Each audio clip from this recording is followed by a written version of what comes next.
As a matter of fact, being in the U.S. makes it somewhat more challenging to be to anonymous because we have the NSA who has their fingers into every transaction. So all you NSA people out there who are watching this video, we know what you're doing. And so that was episode 1. And that's an important lesson. And Elliot says, whoever controls the final hop on the network controls the traffic.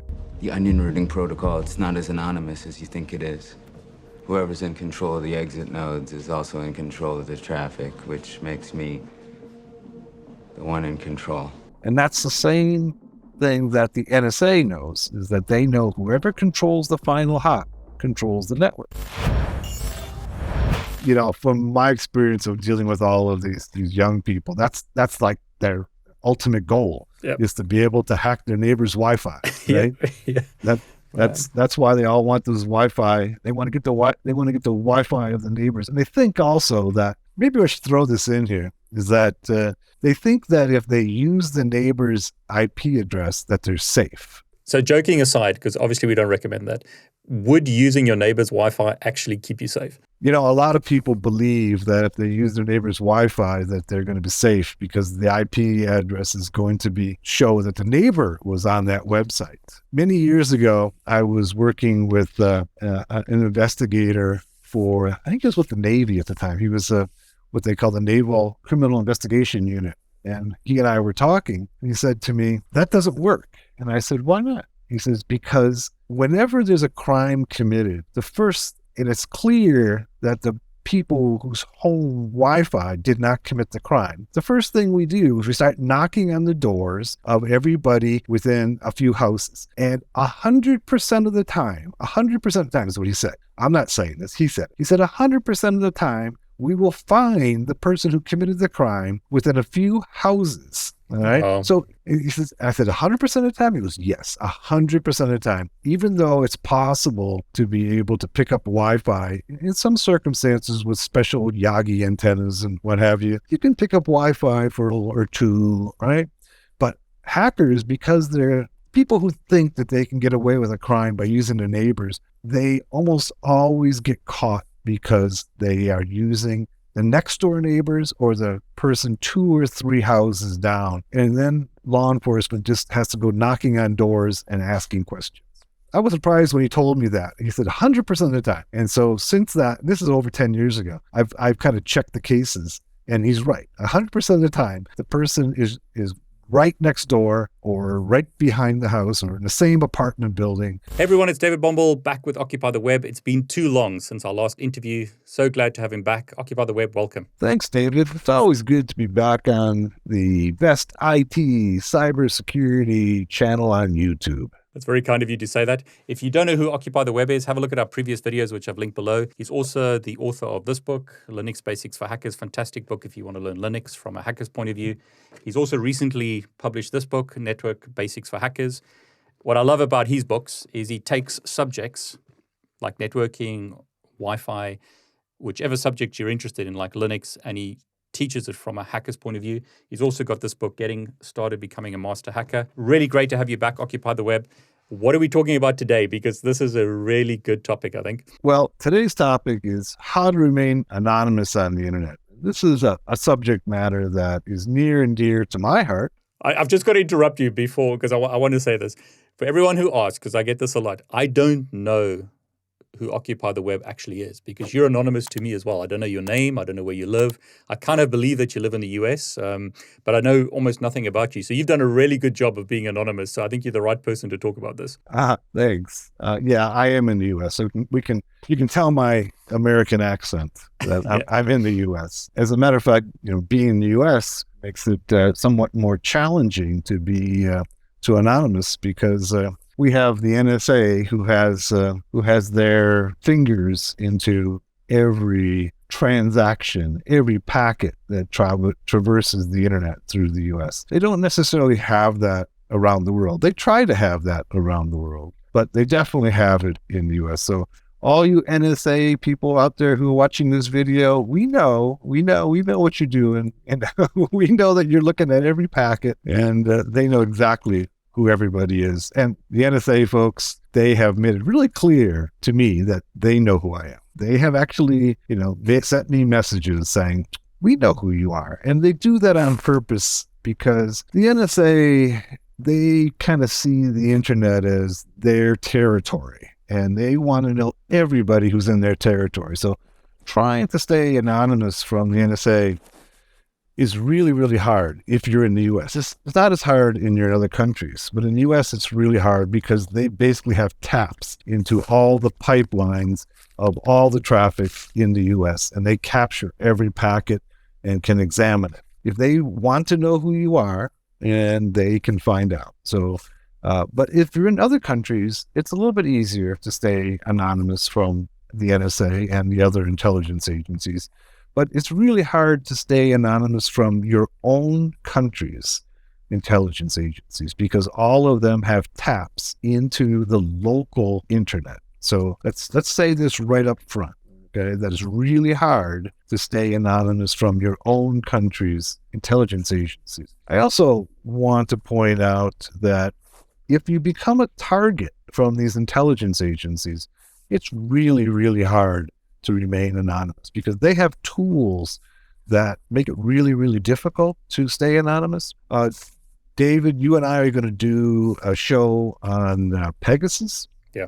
Pegasus is this notorious cell phone hacking software put out by NSO, the Israeli hacking group. And with Pegasus, they can basically just target your phone and take over your phone. And then, of course, you're not anonymous. Every message that you send on your phone, all your geolocation services, every message you send becomes captured by the intelligence agency. So that's a whole different bailiwick of trying to remain anonymous from those guys because they have capabilities and they have legal sanction to do things that nobody else does. You're talking offline, there's different levels, right? So you got like the commercial companies, is that right? And then it like the NSA is like right at the extreme. NSA is the extreme in the United States because literally they're given access to all the pipes and they can see all the traffic and they can trace it. But they don't have that access in other countries. Some countries they do, but in the U.S., they've been given total access to all the pipes. And so they collect all of the data. They have this big data farm where they put all the data in there and they can basically trace they can trace anybody and they get metadata off all of the packets and all the traffic. If you become a target, then they can do even more and get more information about you. So, I mean, some people might be disappointed by what you said because it's like, how do I stay invisible? How do I stay, anonymous? Can I stay anonymous from Google? Can I stay anonymous from anyone? Or as soon as I go on the internet, am I going to be discovered? Well, if you're trying to stay anonymous from the commercial interest, that's relatively easy. We can talk about that. The other thing that I find with a lot of people is that they believe that the only way to trace them is through their IP address. So there's this fixation on being able to hide their IP address. There's other ways of tracing your identity other than your IP address. So if all you're focused on is hiding your IP address, you're going to be exposed by both the commercial interests and the law enforcement and intelligence agencies. So you have to think about all of the different ways that somebody can trace you. And that's why one of the things that I emphasize is that if you want to remain anonymous and safe, you need to understand forensics. You need to understand OSN. So if you understand both of those fields and you understand then what people can do to find you and find your information, then the better off you are in being able to hide your identity and your traffic. Are you saying that that VPNs are like all these VPN adverts are wrong? If I get a VPN, I'm safe.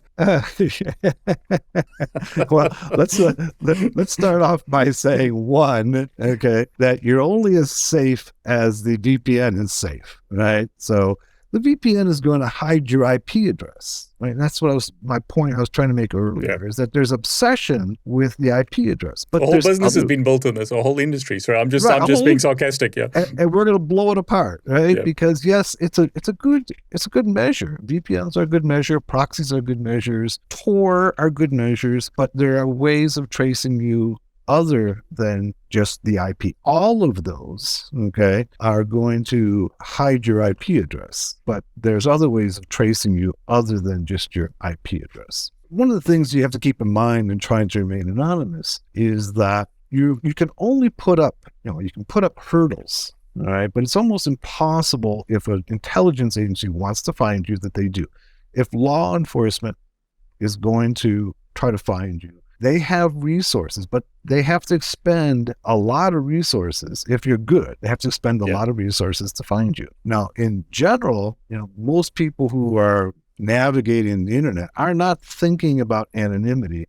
And basically, they're giving away all of their information about their entire life to commercial interests like Facebook or Google and others. I'm not comfortable with that. Maybe you are, but no. Yeah. And so one of the things you have to keep in mind is that if you're using Chrome, which is a great browser, by the way, Google makes a really good browser, and I really love Chrome, but it's constantly sending back all your personal information back to Google headquarters.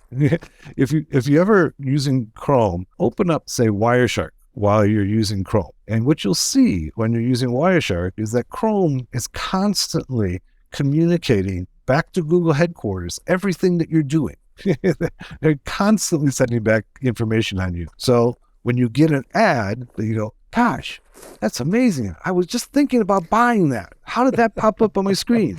Well, that's no mystery, because they not only are they sending back information about you, but remember, we're living in the era of artificial intelligence. And artificial intelligence is not only looking at what you're searching for, but they're trying to create a mind map of you. So what they're doing is that they're saying the person who is doing these types of searches is likely the next thing they're going to want is this, because that's the pattern that we understand from looking at billions of people in the world, that with these characteristics, they're going to want this. And they can actually anticipate your needs and send you an ad for it. So if you want to stay anonymous from those people, that's a little bit easier to do. One of the things is, first off, just don't use Google Chrome, because Google Chrome is owned by Google, right? And it's communicating. Bing is communicating to Microsoft. Even Mozilla is communicating back. Mozilla's a little safer than the others, but still, they're communicating back what you're searching for on the web. There's a relatively new browser called Brave, right? I use it, Yeah, you use it. I use it. That is more anonymous than the others. So that's one of my first recommendations: is get away from using Chrome and Bing. And when you say Bing, you mean one of their new browsers, right? Edge, right? Edge. I'm sorry. Bing. Yeah, no worries. Bing, the search engine. Yeah, Bing is their search engine. Edges. So yeah, those products are designed to capture information about you. And then once somebody captures information about you, it's pretty easy for them to be able to determine who you are. There's other things that can also be captured. Like, for instance, there's whenever you visit a website, you're presenting these cookies that are in your browser, right? So if there's any cookies in your browser, they are going to appear, and that cookie has identifying information. At least if it's a cookie that has been placed there by Google or Facebook, okay, and both those companies put cookies in your browser, then it's going to identify who you are.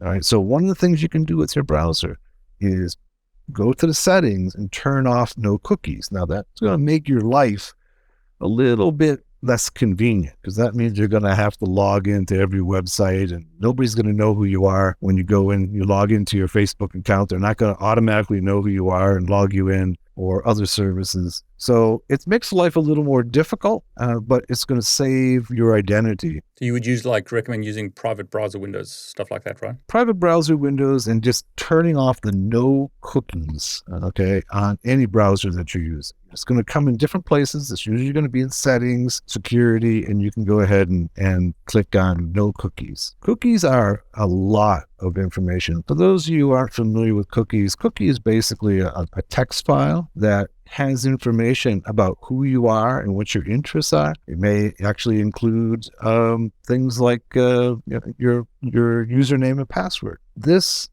is as you traverse the internet, these cookies can be presented to other people, other websites. So people are focused on IP addresses, but remember, for somebody to identify you by IP address, they actually would have to get into the ISP or the VPN to get their records, their log files to identify you. IP addresses are something to be concerned about, but these other issues are equally important in terms of trying to maintain your anonymity on the internet. One of the things that I'd like to show you here, let's go into Kali and talking about IP addresses. One of the things that is available to us in Kali and other places is what's called Proxy Chains. So Proxy Chains is a tool that uses multiple, you can use a single proxy or multiple proxies, okay, to be able to hide your IP address. So let's go just hiding your IP address. We're going ahead, let's open up a terminal let's open up a new one here. There's a tool in Kali that allows you to use proxies. It's called Proxy Chains. So you can just go Proxy Chains. It's built into Kali and others, not just Kali, but others, Parrot and Arch Linux and a number of others have Proxy Chains built into it as well. The key to using Proxy Chains is simply to set up the configuration file. In Linux, every configuration file is simply a text file. All you have to do is go into the text file to be able to edit it. So let's go and look at the Proxy Chains configuration file. Let's see, I'm going to use a mousepad, which is built into Kali. It's a GUI base versus Vim. And we're going to go, is that Etsy proxy? If I remember, where is that? ProxyChains.conf? Nope, it's not there. We'll close this. Yeah, okay. Let's go to CD Etsy, and we'll go to Etsy is where most of the configuration files are in Linux. And you go up to, you'll see up here, Proxy Chains 4. That's what I had wrong. It's 4. So we're going to go up arrow here. Let me clear my screen. All right. So then we're going to go mousepad, Proxy Chains 4, and then look at that. All right. All right. Here we go. This is the configuration file for Proxy Chains. What Proxy Chains will do is it'll allow you to select proxies that will then take your traffic and move it through a proxy, hiding your IP, and you can even send it through multiple proxies. As you can see here, there's all of this up here is basically comments describing what they do. The option below identifies how proxy list is treated. You can have a dynamic chain where each connection will be done via chain proxies, a strict chain, okay, which is what I have uncommented. So we'll just use a strict chain initially. There's a round robin chain. Each connection will be done via chain proxies. At the chain length, which is a variable, you can set the chain length. There's a random chain. Each connection will be done via a random proxy. All right. Here's the chain length. By default is set to 3. And then if we scroll down a little further, we'll see there's a number of other variables here. Here's the proxy list format. It's going to look like this: SOCKS 5, and then the port number. And if there's a username and password, okay, HTTP. These are all local IP addresses, so those aren't ones that you want to use. All right. What I've done, and usually it's set by default within Kali in this Proxy Chains, is using the SOCKS 5 and then using 127.0.0.1, your local host, on 9050. This is Tor. As you know, Tor is the special and separate network of routers, okay, that encrypts your traffic from hop to hop to hop. Tor was originally developed by the U.S. Navy so that they could go ahead and navigate anonymously. It's now an open source project. We do know that there are some issues with Tor where it's not totally anonymous. Institutions and intelligence agencies like the NSA can still crack Tor, but it's still pretty effective for what we want to do here. So let's go ahead and try it out just using Tor as our proxy chains. You can go ahead, once you set those, made the settings, go ahead and save and then close it. And now what you need to do is to go ahead and start Tor. All right, so you can go sudo system control start Tor or enable Tor. So Tor should be running now on your system. Then let's go to Proxy Chains. You can't use sudo because Mozilla doesn't like it. And then just go Mozilla. And now what this says is it runs Proxy Chains and then runs Mozilla. Firefox, I guess it's actually Firefox. Mozilla is the name of the project. Firefox is what it is. And there we go. So what you've done now is you've started Firefox, a browser, but going through Tor network, right? Right. I'm running my Mozilla Firefox through the Tor network. You can see it in the background here. Let's kind of see if we can get both of those online here. All right, you can see it's running through a strict chain. It tells us right here, strict chain, which means that it's going to go through all of the proxies that you've listed. In our case here, we've only listed one. We've listed the Tor network. And then let's go to Hackers Arise. I hear it's a good website. I hear it is too. Yeah, lots of good information there. That's right. All right. So you can see that it's going through, and it's anonymizing my traffic coming through the Tor network. So we could use both. There is a separate a Tor browser, or we can use the Mozilla built in to Kali and just send it through the Tor network. Let's check our IP on this. Okay, let's go. What's my IP? Yeah, you live in Amsterdam now, right? Amsterdam. Okay, Amsterdam is where it's at. That's my location. Let's go and refresh again. Let's see if we can get a different Tor router. And this one's still the same IP. Yeah, you're still in Amsterdam. Sometimes you can go ahead and just refresh it and it'll jump to another IP. Let's see if we can get another IP out of it. But you can see how slow it is. This is one of the drawbacks to using Tor. Some of the commercial proxies will run a lot faster. I think I've told the story before that when I was doing some work in Washington, D.C., I was doing a training of the FBI a few years back. And I thought it'd be funny that when everybody was out at lunch, that I was going to go ahead and this was when the Silk Road was still up and running. I said, I had the Silk Road up on the screen as they walked in from lunch, and it had all the drugs for sale. Ooh. So they came back from lunch, and I had the Silk Road up on the screen. You can tell this has been a while because the Silk Road's been down for a while. But of course, there's other sites now that do the same thing on the dark web. And I said, okay, you guys, what are you going to do about this? And they said, that's not our problem. That's drug enforcement's. And interestingly, if you know the story, that it actually was the FBI then who took down the Silk Road, even though their response to me was, no, that's not our job. That's drug enforcement. And didn't you say something along the lines that it was actually very fast because it looked like you were using one of their local nodes or something? Exactly. So I did tell the story here before. Yeah. So I'm in Washington D.C. and I'm like, gosh, it's so much faster in Washington, D.C.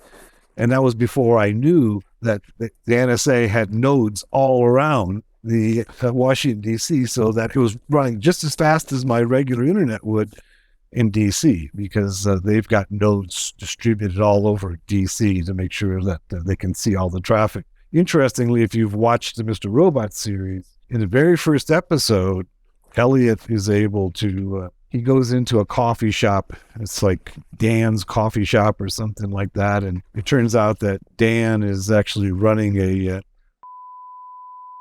server from his coffee shop.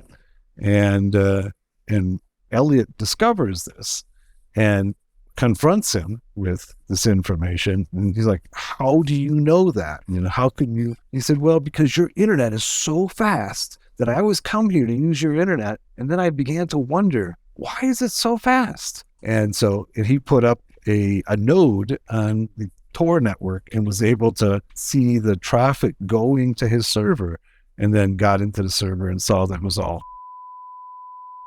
So that was episode 1. And that's an important lesson. And Elliot says, whoever controls the final hop on the network controls the traffic.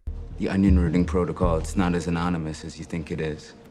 Whoever's in control of the exit nodes is also in control of the traffic, which makes me the one in control.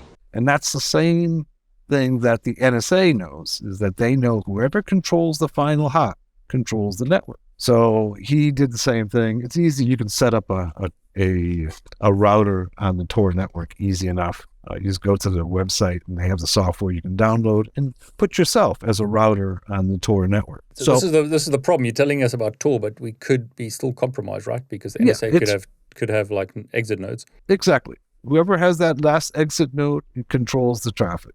I'm gonna go refresh it one more time and see if it's still sending me back to Amsterdam consistently. I'm gonna go. Let's stop it and try connecting again, and let's see if we can't get a different IP address. There we go.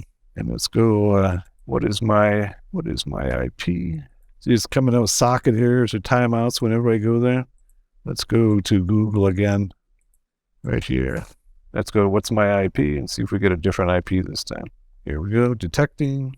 Should get a different IP.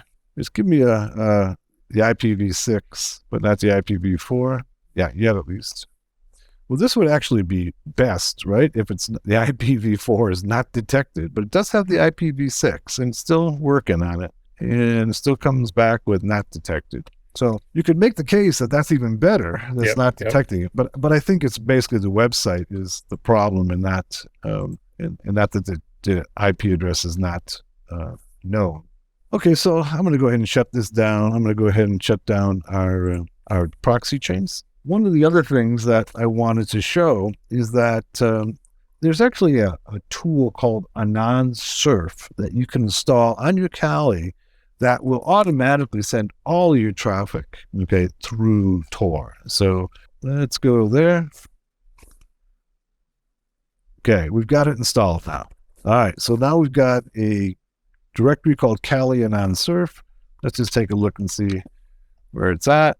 All right, here's Kali AnonSurf right here. Let's go into that directory.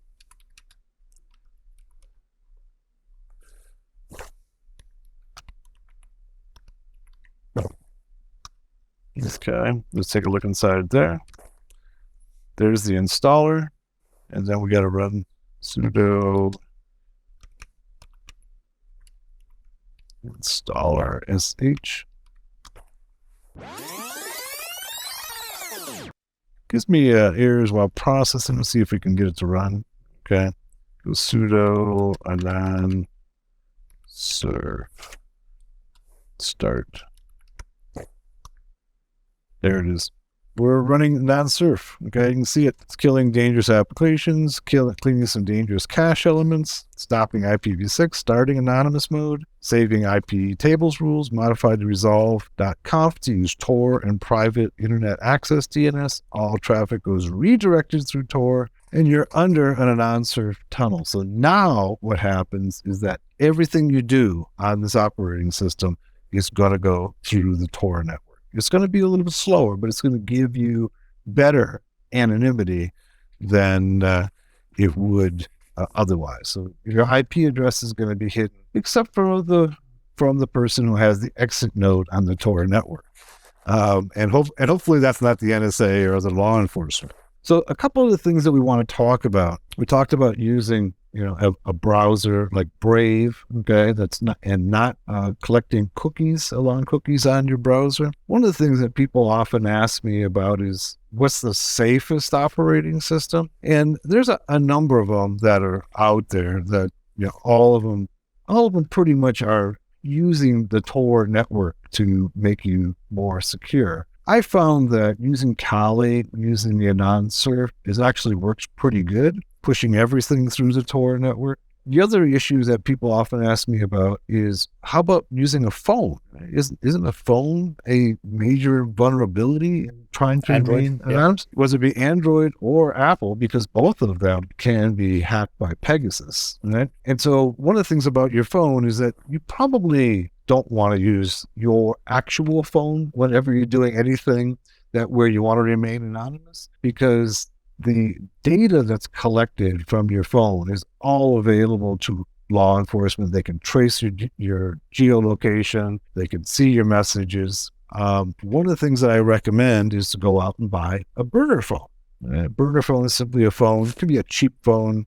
If you go into some of the phone stores, you can buy these phones that are inexpensive. I think I've bought some of them as little as $20, $30, and put them on a pay-as-you-go contract where you pay cash for them. And then that's really, really difficult to trace. Right? There's no way to connect that phone to your identity. And so then you can go ahead and make your calls, send your messages from that phone. One of the things you want to keep in mind, though, is that when you go to buy that phone, that you're not traveling with your other phone in your pocket, because you can be then traced to the purchase of that phone, okay? Because every one of your steps is being followed. Whenever you're traveling with your phone, there's always geolocation that's available because your phone is connecting to the cell phone towers. And from the cell phone towers, they get your location. Now, it's not as precise as GPS, but it's still, they can tell if you're going into a store to buy the phone, they can trace you that close. So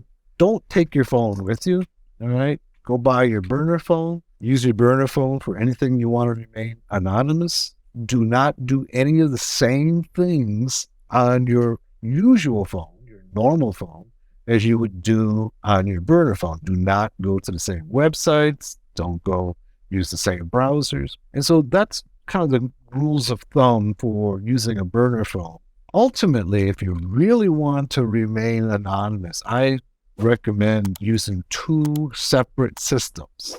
This is, if you can afford it, this is probably the best way to go. Of course, you could have 2 separate internet services, all right? Or if you can hack your neighbor's Wi-Fi, you can use their internet service. I'm not recommending that you do that, but someone No, like no, I would never could do recommend it. that. I would never recommend that. No.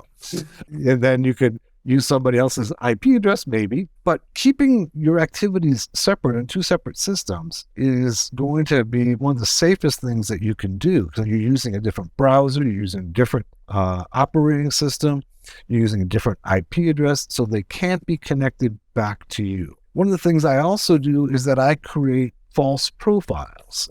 I put false information out on the internet so that information doesn't lead back to me. People try to connect that information to me, but it really is false information that's going to be, there's breadcrumbs out there that somebody's going to follow and it's going to take them to the wrong place. And if they follow all the breadcrumbs, it's going to take them to separate identities. This is the kind of work that you need to do to truly remain anonymous. Because there's an awful lot of information that's out there about you from OS int sources, from your cookies, from your IP address. And to really remain anonymous, it's like a full-time job. You have to think about everything that you do on the internet and whether or not it's going to leave a trace back to you. Is it safe for me to use an ISP or are there certain ISPs that you recommend? I think Starlink was one that we've kind of mentioned in the past. Well, I use Starlink, and I use Starlink primarily because their IP addresses are not geolocated. Right. So if you go and somebody looks at your IP address, all it's going to do is it's going to take them to a regional office of Starlink. So I find Starlink to just create one more level of anonymity into your traffic on the internet. All it's going to do is going to say, hey, it's a Starlink IP address. Now, if Starlink wants to give up your identity, then that's a different thing. Or if a Starlink gets hacked, then your identity can be resolved from that. But most ISPs distribute IP addresses by location. So somebody can find out what city you're in, not with 100% accuracy, but pretty close to it. What city you're in simply by your IP address, knowing there is these databases of IP addresses and cities. So I would say to create one more level of anonymity, I like Starlink, and then run Starlink, say, through proxies or VPNs or Tor. So a great thing about Starlink is you can often buy this mobile solution, can't you? So you could drive around and, doesn't matter where you are. You could take it with you, and then you could access the internet from different physical locations. But I like what you said there, because if I use internet at my house as an example, and it's a fiber link or something like that, I mean, it's tied directly to my house. It's very easy to find me, right? But with Starlink, I could be anywhere. Starlink allows you to be mobile. They charge an extra $25 a month to give you mobile. And so the satellite dish can move around. It automatically, unlike some of the old satellite technology where you were fixed on a single satellite, in Starlink they have thousands of satellites, and the dish is smart enough to find the closest satellite. So as you're moving, it goes and finds the closest satellite to you. Makes it much harder to be able to geolocate you when you're using Starlink. So I mean, that's at least I'm trying to think in layers. Okay, so how do I get to the internet? I could use Starlink. I could, for instance, go to McDonald's or somewhere else and get onto the internet that way. But then I've got to sit in a cold train station or somewhere, get onto the internet somehow. But at least with Starlink, I've got something with me that I can take around. Yes. Yeah. You can, you can put it in your vehicle. You can, if you're traveling, you can take it with you, and it will automatically connect. And there's no geolocation that's assigned to it. Although you have to pay for with a credit card, so your name is still linked to that IP address. If somebody gets inside of Starlink, or Starlink gives up your information. Now, Starlink is an American company, as we all know, owned by Elon Musk. If Elon Musk wants to give up the information about you, then you're still not anonymous. But at least it's one layer. It's one layer. And that's what you think about. You're right. Got to think about layers. Right? This is one layer that makes it just a little bit more difficult to identify you. Next one, and this is always a question people have, do I use a Windows computer? Do I use Apple? Do I use Linux? Or, Apple, Windows seem to both have a lot of data that they pull from you, telemetry data that they pull from you. A lot of people don't trust them, so perhaps Linux is the best? Well, I obviously would recommend Linux. One of the things that both Apple and Microsoft do is that they put in user IDs, a GUID, into documents. And so that if you're creating a document and you're distributing that document, it can be traced right back to your computer. One of the things I recommend is do not use Microsoft Word or the whole suite of Microsoft products because they'll pull the globally unique ID off the machine and put it into the document. This is where forensics becomes really critical. So, if you're a forensic investigator, you know that there's a globally unique ID on that Word document. So if you're trying to trace somebody, you can pull that globally unique ID. It's not going to have geolocation data in it, but once your machine is identified, they can say that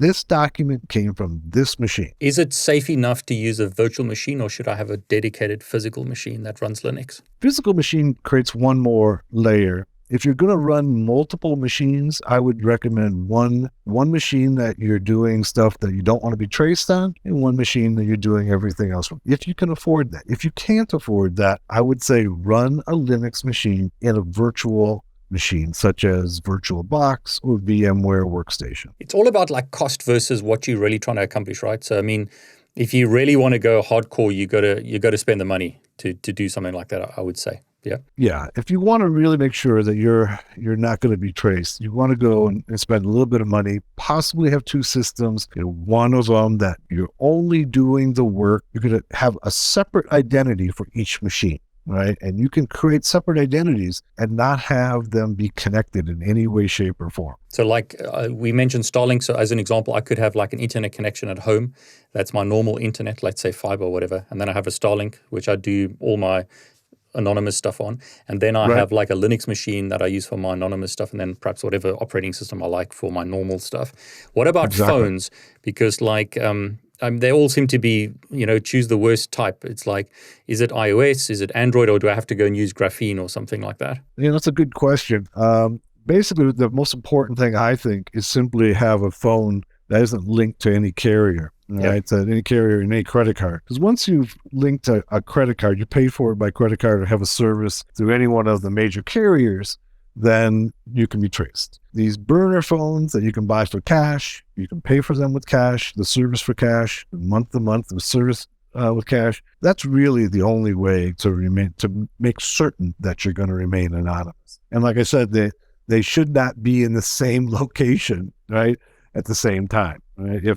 If they're in the same location at the same time, one of them has to be turned off, because once they're in the same location, then they can be tied together to your location and your identity. So in other words, Graphene by itself wouldn't be enough. You'd want to buy a burner phone with cache or something, because it's not the operating system that's the problem. It's the fact that it can be traced to you, right? Exactly. I agree.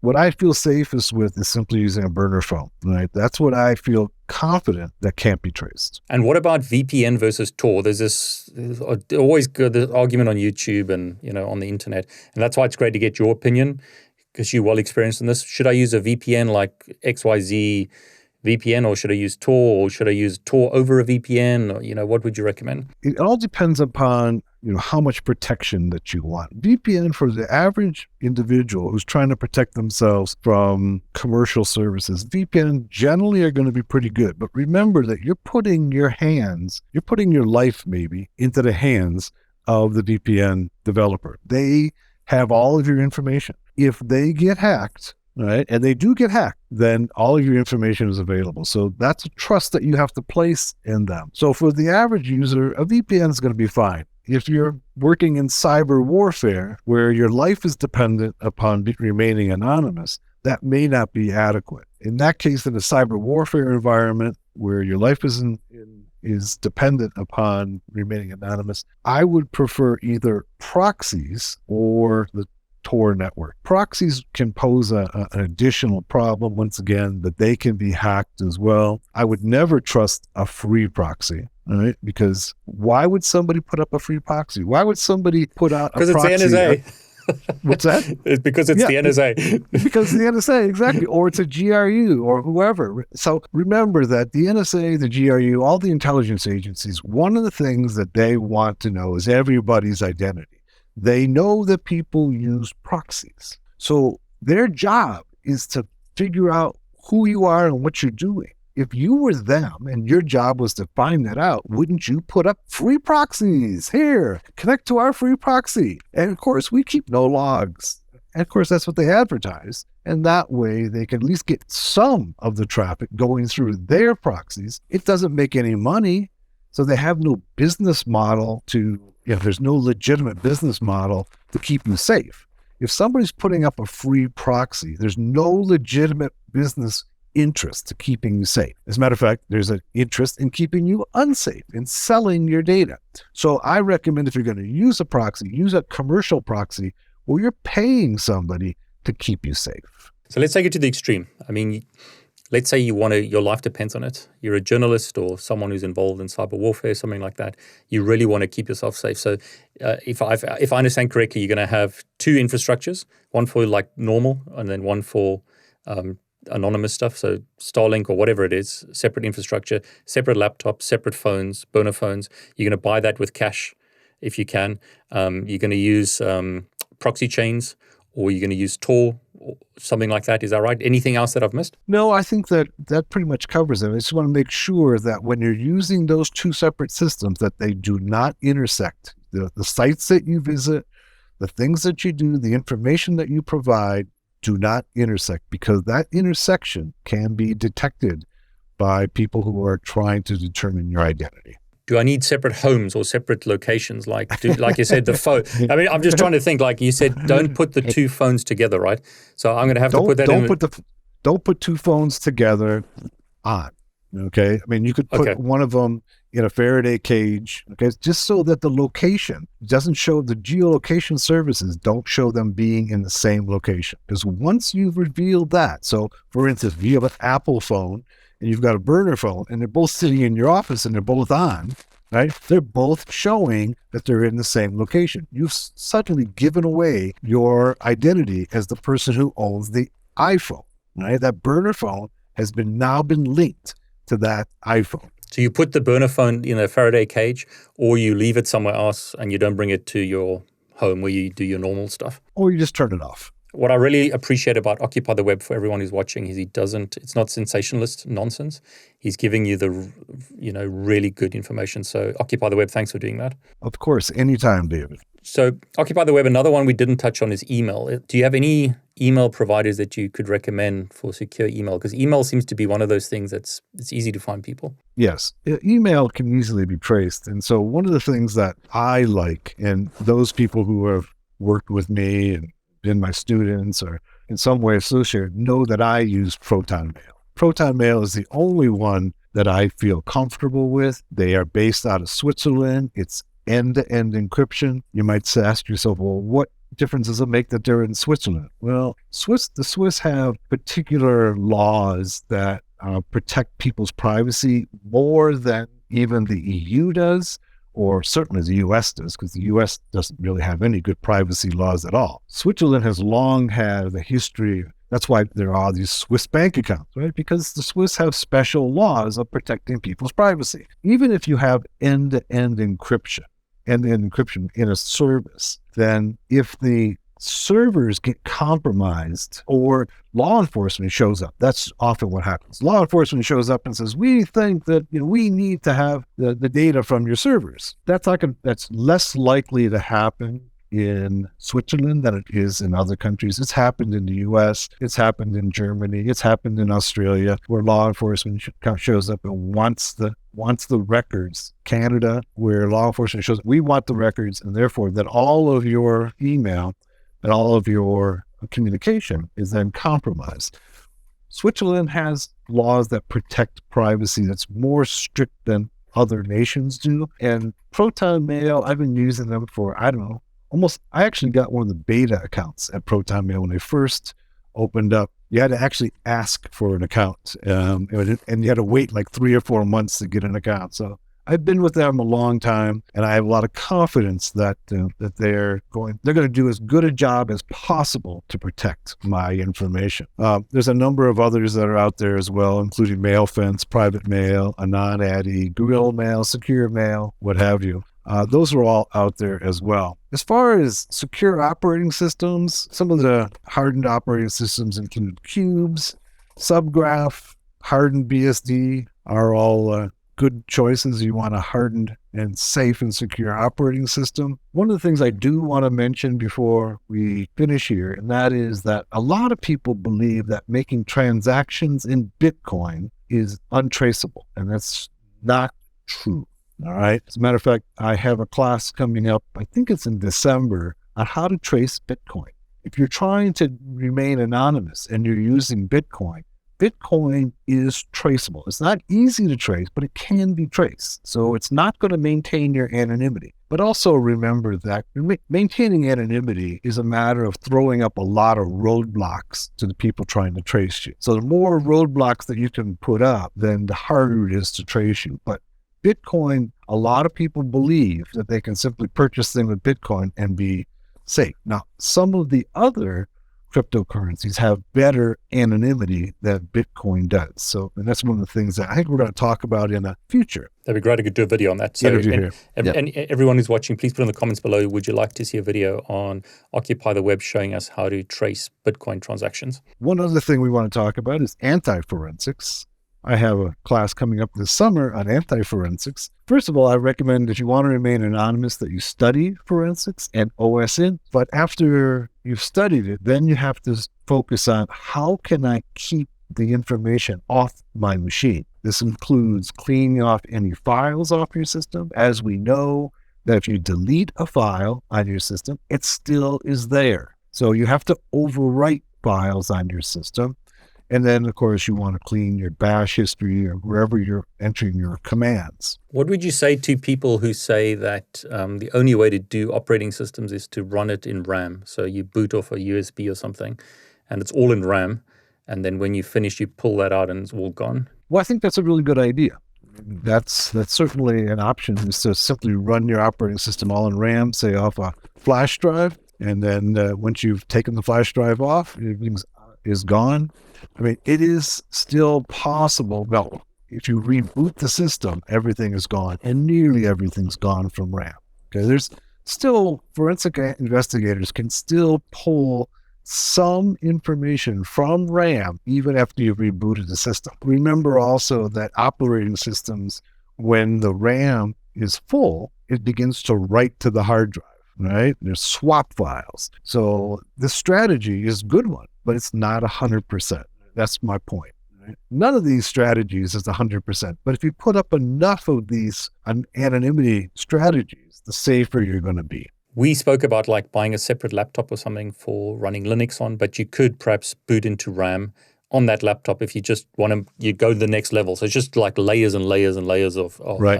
Anonymity, right? Yeah, the more layers you put in, okay, the safer you are. My thing that I emphasize to nearly everybody is that if somebody with enough skills and enough knowledge and enough resources wants to find you, they can. But that's key. Enough resources, enough time, and enough skills, they can find you. But most people don't have unlimited resources, unlimited time, and unlimited skills. What you want to do is to make it as difficult as possible. But if you really need to remain anonymous from, say, the intelligence agencies, that's a really, really difficult job. If you want to remain anonymous from the commercial interests or your next door neighbor, that's a little bit easier to do than it is from the intelligence agencies. They have a huge amount of resources and high level of skill. OccupyTheWeb, another one that comes up a lot, search engines.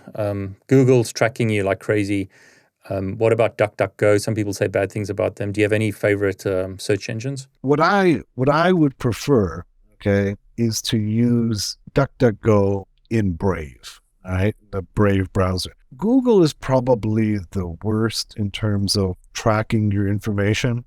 So the Google Chrome is a great browser. I love Google Chrome, but they track everything that you're doing. So I would recommend using DuckDuckGo in Brave to remain safest, to have least amount of information. But once again, remember that even then you want to be able to have two separate identities so that what you're searching for in DuckDuckGo is different than what you're searching for in Google or other places. So the two cannot be connected. I love what you said here, because in this interview, you kind of like putting emphasis on have different identities, like have everything separated.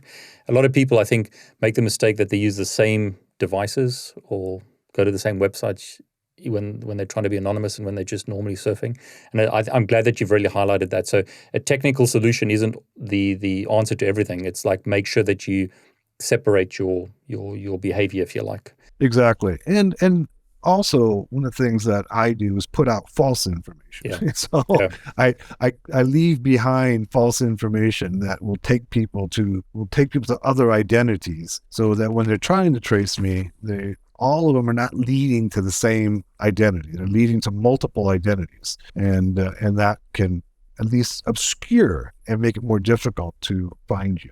OccupyTheWeb, as always, I really want to thank you for sharing your knowledge and experience with all of us. You know, you've got many, many years of experience, and you are anonymous online, even though you write books, you share so much information.